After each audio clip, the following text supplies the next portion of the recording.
Well, good morning and welcome to Thursday of the 6th week of Easter.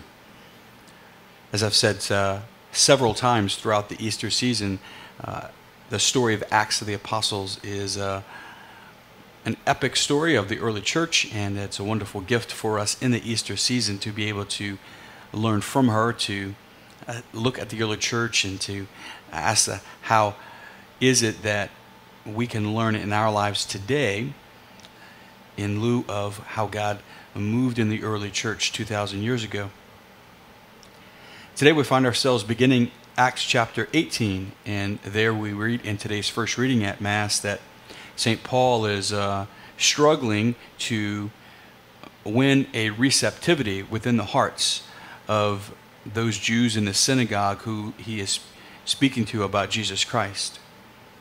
We specifically read in today's reading that it says that, and I quote, Paul began to occupy himself with preaching the word, testifying to the Jews that Christ was Jesus. And it says in the very next sentence, when they opposed him and reviled him, he shook out his garments and said to them, from now on, I will go to the Gentiles. End quote. So essentially what we see is just the natural and almost ordinary tension between St. Paul and those to whom he is attempting to preach the Word of God to, or share the faith, or to witness to. I'm specifically drawn to not only St. Paul and his words, but those whom he was speaking to. Paul is within the Jewish hierarchy. He is a Pharisee himself. And as he is speaking to them, as he's attempting to speak to his brothers, you might say, his rabbinical brothers, his ecclesial brothers, he is shut down.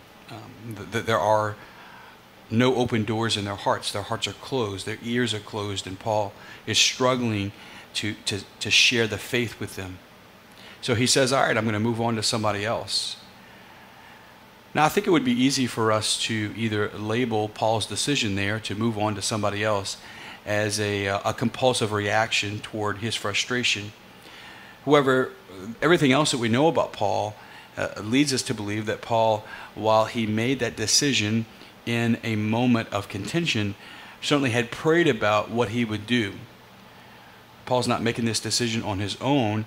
God is going to use it for his glory. In fact, you might say God is leading Paul to be the apostle to the Gentiles, to speak the word of God to the Gentiles.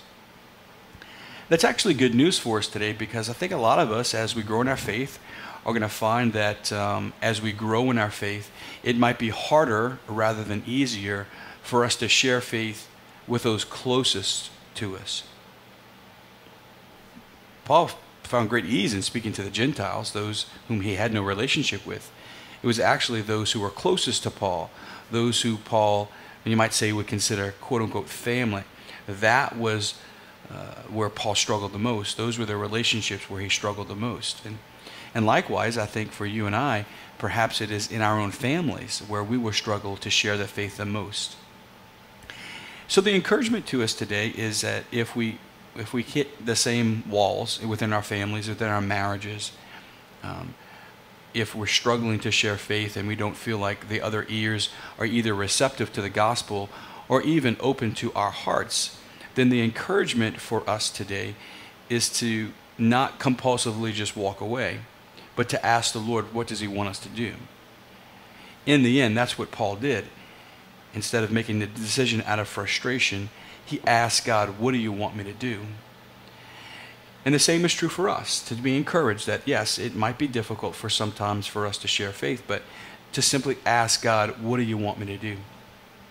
Whether it's in our church family, our biological family, or our extended family with those we love, let's be not afraid or frustrated if things don't go the way we want. But let's ask the Lord to open up the doors for us, to show us how he wants to respond, so that just as God continued to use Paul with the Gentiles, God might continue to use us either within our families or however God chooses to. God bless you.